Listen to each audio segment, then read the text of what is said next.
अस्सलाम वालेकुम दोस्तों आज की वीडियो में बात करेंगे इमरान खान को दहशतगर्दी नहीं किसी और केस में नाअहल करने की प्लानिंग हो रही है। वो कौन सा केस है, इस पर बात करेंगे। निगरान वज़ीर-ए-आज़म का नाम फाइनल हो चुका है। इंसाफ के इदारों की 2 नंबरियाँ पीडीएम की मंजी ठुक गई, इस पर बात करेंगे। सबसे पहले बात करेंगे कि पीडीएम की मंजी किस तरह ठुकी है। तो दोस्तों, निगरान वज़ीर-ए-आज़म का नाम फाइनल हो चुका है। 2 बड़े नाम सामने आए हैं। इन नामों में ना तो हुकूमत का कोई मतलब कि अमल दखल है कि उनकी कोई बात मानी गई हो नाम फाइनल करने में, और ना ही अपोजिशन तो पहले है ही नहीं ना। मतलब मैं पीटीआई की बात बिल्कुल नहीं कर रहा, अपोजिशन की बात कर रहा हूँ, राजा रियाज की अपोजिशन। कि इसमें ना किसी पीपल्स पार्टी से कोई मशवरा किया गया, ना नून लीग से, और ना ही जमीयत उलमा इस्लाम फजलुर रहमान ग्रुप से। तो दोस्तों, नाम फाइनल कर दिया गया है इनसे बगैर मशवरा किए, इनसे बगैर पूछे। तो जब नून लीग को इस चीज़ का पता चला कि जनाब हमारे बगैर ही सब कुछ तय कर लिया गया है, तो पूरी पीडीएम की जो चीखें थी वो 7वें आसमान पर थी।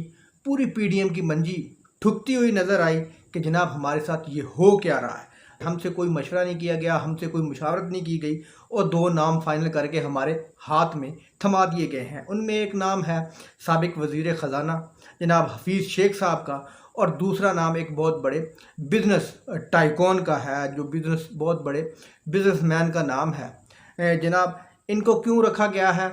जो साबिक वज़ीर ख़जाना हफीज़ शेख हैं, इनका नाम इसलिए शामिल है कि जनाब वो बड़े मईशत के चैम्पियन हैं, तो वो बड़ी मईशत को सहारा देंगे। कामयाब बिजनेसमैन है, उनका नाम इसलिए रखा गया कि जनाब वो कामयाब बिजनेसमैन है। वो पाकिस्तान को पता नहीं रॉकेट की तरह कहीं 2 महीने 3 महीने के अंदर वो पता नहीं क्या से क्या बना देंगे। तो मोहतरम 2 महीने में पता नहीं पाकिस्तान को क्या से क्या बना देंगे, क्योंकि वो कामयाब बिजनेसमैन है। तो ये इनकी बहुत बड़ी गलतफहमी है। 2 या 3 महीनों में कौन सा वो तीर मार लेंगे। तो ये सुनते ही हुकूमत हवास बाख्ता हो गई और उनके होश उड़ गए कि जनाब हमसे कोई पूछा नहीं गया, हमसे कोई मशवरा नहीं किया गया।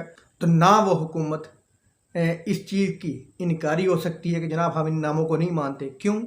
कि कमज़ोरियां हैं उनके पास, जिनको ये अकड़ दिखाएंगे तो वो कमज़ोरियां सामने ले आएंगे, वो केस बना देंगे।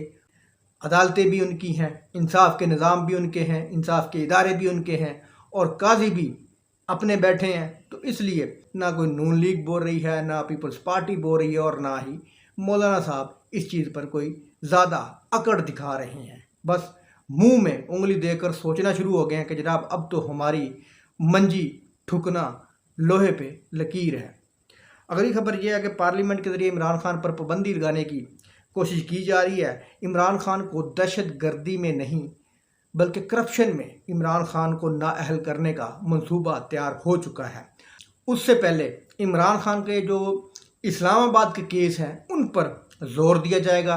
ये पाकिस्तान के इंसाफ के इदारे, मैं माजरत से कहता हूँ कि अब इमरान खान के ज़्यादा केस इस्लामाबाद में ही सुने जाएंगे। इसके पीछे भी बहुत बड़ी साजिश है, इसके पीछे भी एक बहुत बड़ा लॉजिक है। तो साजिश ये है कि इस्लामाबाद में इमरान खान साहब के हर रोज़ केसों की उनकी पेशी होगी, तो वो लाहौर की बजाय इस्लामाबाद बनीगाला में रहने पर मजबूर हो जाएंगे। तो इमरान खान साहब जब बनीगाला में रहेंगे तो अचानक घेराव कर लिया जाएगा और इमरान खान को बनीगाला में नज़रबंद कर दिया जाएगा। मंसूबा ये है इस्लामाबाद में नज़रबंद करने का कि लाहौर से, पंजाब से इमरान खान का जो कनेक्शन है वो काटना है, क्योंकि इमरान खान लाहौर में मौजूद हैं, लोगों से मुलाकात करते हैं, लोग आते हैं, तो पीटीआई मोबिलाइज होती है। तो इनकी ये कोशिश है, इनकी ये प्लानिंग है कि अगर हम इमरान खान को बनीगाला में नज़रबंद कर देते हैं और बाहर हमारा कड़ा पैरा लगाते हैं, किसी को इनको मिलने की इजाज़त नहीं होगी, तो इससे पीटीआई कमज़ोर हो जाएगी, पीटीआई का वोटर मतलब कि नाउमीद हो जाएगा। इनकी ये सोच है। तो अब देखते हैं कि वोटर नाउमीद होता है या नहीं होता, या ये अपने अज़ाइम में कामयाब होते हैं या नहीं होते। क्योंकि एक प्लान ये बनाता है, जिस तरह इमरान खान साहब कहते हैं कि एक प्लान किसी और जगह बनता है। अब इंसाफ के इदारों की भी 2 नंबरियाँ मैंने आपको बताई हैं कि अब इमरान खान साहब के केस ज़्यादातर इस्लामाबाद में चलेंगे। इस्लामाबाद की अदालतों में इमरान खान साहब की पेशियों की भरमार जानबूझकर की जाएगी।